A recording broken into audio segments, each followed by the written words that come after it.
Dogo.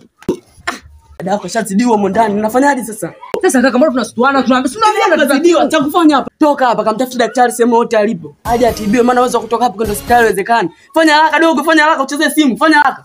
Fanya haraka. Kaka. Dogo, vipi daktari uko wapi? Daktari yupo hapo, nishafikisha. How are you? Kumanina.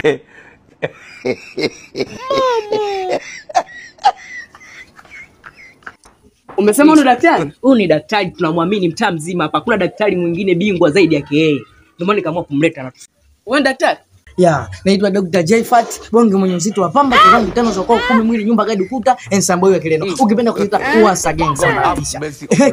Inaambia kuna mgonjwa hapa. Karibu matako yako. Vifaa viko wapi sasa? Vifaa vipo. Kumanina. Dogo sikia. Wewe pia ni mgonjwa. Kwa chukua nini? Piteni hivi. God have mercy upon us. Unajua unaniona kama matako yako.